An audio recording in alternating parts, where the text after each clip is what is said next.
মাত্র 5টি কার্যদিবস, আর এই 5 দিনেই ইসলামী ব্যাংক থেকে বেরিয়ে গেছে 3,500 কোটি টাকার বেশি। ব্যাংকের শাখায় শাখায় গ্রাহকদের লম্বা সারি, কেউ আতঙ্কে, কেউ সন্দেহে, সবার গন্তব্য একটাই, জমানো টাকা ফেরত নেওয়া। এই অস্থিরতার কেন্দ্রে রয়েছে একটি মাত্র নিয়োগ। গত 24শে মে বাংলাদেশ ব্যাংকের সাবেক ডেপুটি গভর্নর মোহাম্মদ খুরশিদ আলমকে ইসলামী ব্যাংকের চেয়ারম্যান করা হয়। 1 জুন দায়িত্ব নিতে গেলে ব্যাংকের সামনে বিক্ষোভ, বোর্ড সভা বাধাগ্রস্ত, আর সেই উত্তেজনা গড়িয়ে পড়ল সাধারণ গ্রাহকদের মনে। সোমবার মতিঝিলে ইসলামী ব্যাংক টাওয়ারের সামনে সমাবেশ থেকে বিক্ষোভকারীরা 24 ঘন্টার আলটিমেটাম দিয়েছেন খুরশিদ আলমকে পদত্যাগ করতে হবে।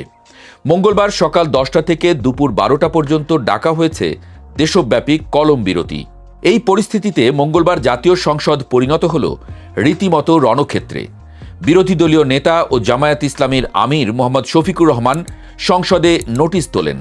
তাদের দাবি, ইসলামী ব্যাংকের শেয়ার বৈধ মালিকদের ফিরিয়ে দাও, ব্যবস্থাপনায় অন্যায় হস্তক্ষেপ বন্ধ করো। তার সঙ্গে সুর মেলালেন দলের আরও 5 জন সদস্য। শফিকুর রহমান মনে করিয়ে দিলেন পুরনো ইতিহাস। 2016 সালে ইসলামী ব্যাংকের মুনাফা ছিল 447 কোটি টাকা, খেলাপি ঋণ মাত্র 4%। তারপর আওয়ামী সরকারের আমলে এস আলম গ্রুপের হাতে ব্যাংকটি তুলে দেওয়া হয়। ফলাফল, খেলাপি ঋণ বেড়ে দাঁড়িয়েছে 51%। অন্তর্বর্তী সরকারের সময় প্রকৃত শেয়ার হোল্ডাররা ফিরলেও এবার আবার বিতর্কিত নিয়োগের মাধ্যমে একই চক্র ব্যাংকটির নিয়ন্ত্রণ নিতে চাইছে বলে অভিযোগ তার।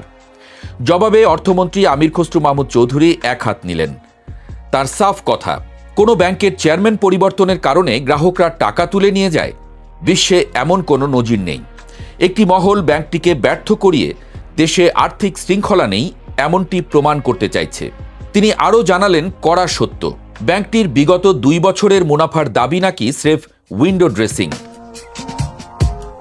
2025 সালের শেষে খেলাপি ঋণ 94,000 কোটি টাকা, মোট ঋণের 51%। 2024 সালের ডিসেম্বরে 69,000 এবং 2025-এর ডিসেম্বরে 84,000 কোটি টাকার প্রভিশন ডেফারেল সুবিধা নেওয়া হয়েছে। ফলে 2026-এর প্রথম প্রান্তিকে নিট লোকসান 268 কোটি টাকা। স্বরাষ্ট্রমন্ত্রী সালাউদ্দিন আহমদ অভিযোগের আঙুল তুললেন সরাসরি। ভোটের আগে ইসলামী ব্যাংকের আরডিএস প্রকল্পের মাধ্যমে নারীদের 10,000 টাকা করে দেওয়া হয়েছে। বলা হয়েছে মাফ হয়ে যাবে। নির্বাচনী বৈতরণী পার হতে আগস্ট 2024-এর পর বিতরণ করা হয়েছে 11,000 কোটি টাকা, যার কোনো হদিস নেই। সংসদ বিতর্কের এক পর্যায়ে বিরোধী দলীয় উপনেতা আবদুল্লাহ মোহাম্মদ তাহের স্পিকারের নিরপেক্ষতা নিয়েও প্রশ্ন তোলেন। এই উত্তপ্ত রাজনৈতিক লড়াইয়ের মাঝে সাধারণ গ্রাহক কি ভাবছেন? বাংলাদেশ ব্যাংক বলছে, ব্যাংকটি তারল্য সংকটে পড়লে কেন্দ্রীয় ব্যাংক সহায়তা দেবে। ব্যাংকের ভারপ্রাপ্ত এমডি আলতাফ হোসেনের আহ্বান, আতঙ্কিত হওয়ার কোনো কারণ নেই। কিন্তু গ্রাহকের মন থেকে আতঙ্ক সরাতে হলে যা দরকার সেটি হলো আস্থা। আর দেশের ব্যাংকিং খাতে সেই আস্থার সংকট এখন সবচেয়ে বড় প্রশ্ন। বাংলাদেশ ব্যাংকের তথ্যই বলছে, গত 3 মাসে ব্যাংকের বাইরে নগদ অর্থ বেড়েছে 28,000 কোটি টাকা। ইসলামী ব্যাংকের ভবিষ্যৎ শেষ পর্যন্ত কোন পথে যাবে? রাজনীতির মঞ্চ নয়, সংসদ নয়, তার উত্তর লিখবেন কোটি গ্রাহক।